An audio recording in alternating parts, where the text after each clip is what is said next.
Howdy and welcome back. So let's introduce two-dimensional arrays on the free store. And how I'd like to build this up is going to be just running through an example of code, which is actually going to perform the allocation of the two-dimensional array on the free store using memory diagrams to illustrate what's going on. And then what we're going to do is run through the deallocation of that two-dimensional array. What we'll see in this process is there's going to be multiple calls to new, and when we perform the deallocation, each of those initial calls to new must be paired with a call to delete. So let's go ahead and look at this code. So what we're looking to allocate here is going to be a k number of row two-dimensional array by k number of columns. So we're looking for somehow to create this representation in memory. We'll have 2 rows, 3 columns. And what we'll see here is how this actually gets laid out isn't going to necessarily look identical to this. Instead, we're going to be dealing with kind of pointers to each row, which would then allow us to get into the actual individual columns for a specific row. But before we get ahead of ourselves, let's just go ahead and begin looking at this code. So it looks like R, and I should have called this array because I sound like a pirate when I use R, but okay, R is going to be a pointer to an integer. And it is going to be initialized with a new array of pointers to integer objects of k number of rows. So what does this look like? Well, R is going to be a named object, so it will reside on the stack. Notice here that that array of pointers has been allocated on the free store. We know this because we see the new operator followed by the type, and in this case, the type of objects that we're looking to allocate for is going to be a contiguous block of k number of rows. So at this point, we have, okay, a pointer on our stack, R, it's, a pointer to a pointer on the stack, R, and it is currently pointing to an array of pointers. Okay, well, how can we kind of use these? How is this going to map into our two-dimensional array format here? Well, let's hit this while loop. For the number of rows that we want this array to house, we're going to create essentially that number of integer arrays on the free store. And those integer arrays are going to have k number of columns of elements. So let's see what's going on here. We said that R is going to be essentially a pointer to an array of pointers. Okay, it looks like we're making an assignment at the 0 and first slot, and each of those assignments is going to be a pointer to an array of k number of columns. So the first time we go through this, look what's happening. We now have successfully essentially said that the first row in our two-dimensional array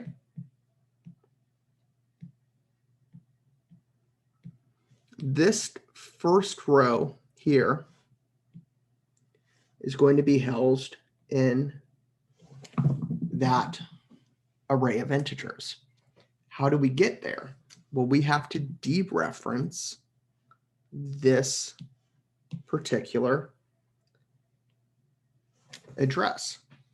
If we write A, just make sure I'm using the same colors here, A, RR, so R of 0, we get back that whole complete array, or that entire row.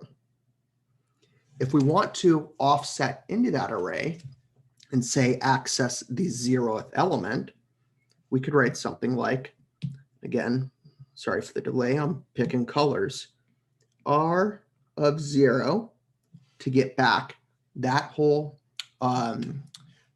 row essentially, and then we could index into it at, say, let's go ahead and go with the first index, which would give us back that element there, or in other words, this element here.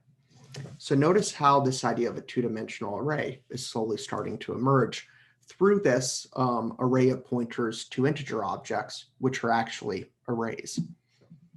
So continuing through this, we've gone ahead and we've allocated essentially memory for that first row within our two-dimensional vector. Let's go ahead and complete this process by allocating our next row in this two-dimensional array of 2 rows of objects here. So same process, we can see here that we're going to allocate a k number of columns array on the free store, and we're going to go ahead and assign r of 1 to point to that object. And at this point, we can see here, we've got this. We've got the second row being pointed to there. So what's going on? Let's redraw kind of our diagram here. In the previous iteration of our for loop, we went ahead and we allocated, oops, it's not my highlighter, allocated memory for that row. We said that was essentially that. And to get there, you dereference r of 0 to get the row highlighted in yellow back. And then we said, okay, if you want to access, say, the first index, you would just go ahead and essentially subscript into that row, and that would get us back that element there. So when we go ahead and make the connection on the second round here, we have just allocated memory for the second row. So r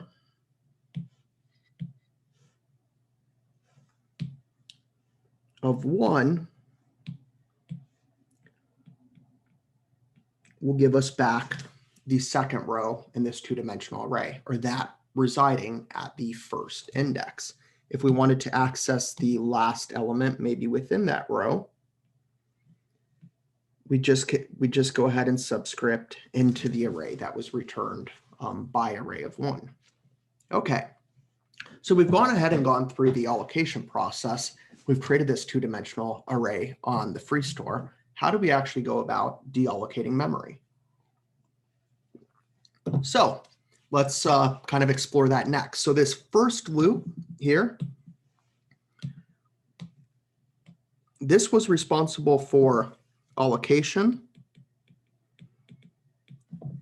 And we'll see here that this loop is going to be responsible for deallocation of that two-dimensional array on the free store. So let's go ahead and get into that. So at this point, we've set up our two-dimensional array on the free store. We have r, which is a pointer to an integer object. In this case, r is simply going to store. So if we were to look at just r is going to store the address of both this array as well as that array. By writing r of, say, 0, what we're doing is essentially taking the base address. So remember, r is going to put to the base r, adding on 0 in this case, because we're accessing the first element, and dereferencing the result. So r of 0 is going to give us a pointer to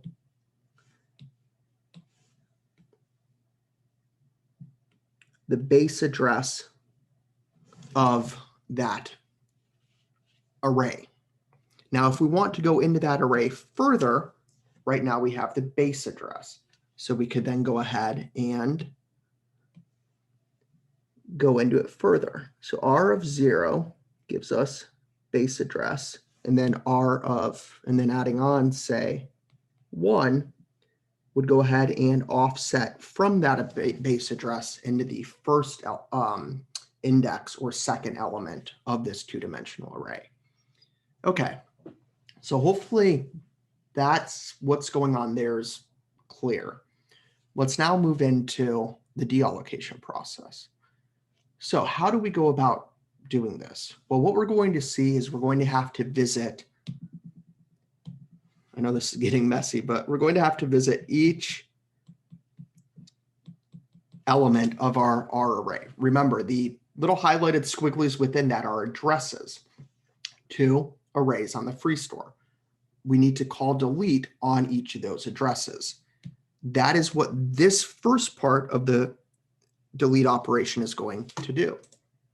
Notice here we're simply looping through each element of R. And remember, R holds pointers to integer objects. In this case, they are pointers to essentially the base element of an integer array. So we go through from 0 to I is less than k number of rows. We call delete on R of I. So the first time through, what's going to happen? What address is being delete being invoked with? Let me just, I guess, copy this silly drawing for you to keep that up front. Paste it here. So what's going on? Okay, so first time through this loop, I is 0. And we're invoking delete on the address. I guess I needed it one more time.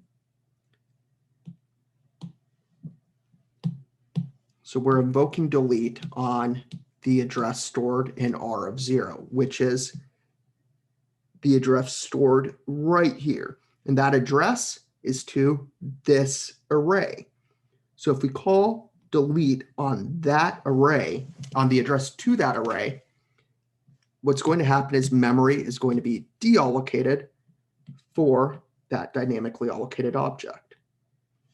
Now we need to continue this process for each of these rows. So we continue on, and we can see on the second time through this loop, we'll go ahead and call delete on R on the address to the second row. So that address is stored right there. So R of I is not deleting that pointer. It's calling delete on the address stored at the ith location of R. So in this case, that's pointing to that row out there on the free store. By calling delete, its memory is going to be deallocated for. Okay, so we've gone through R and we've deallocated memory for each of its rows of this two-dimensional array. The last thing we need to do is actually deallocate memory for this array of pointers, because again, it resides on the free store. So to do that, it's simply delete R. And right here, we can see that we finished up the deallocation process and that both of the rows, as well as the array storing the pointers to those rows, have had their memory successfully deallocated. The last step is to go ahead and point R, or store within R, the null pointer, so that we don't inadvertently attempt to access memory that, or an object for which memory has been deallocated for. So that's the last step, is disrupting that relationship. And with that, we'll go ahead and talk about passing two-dimensional arrays to functions.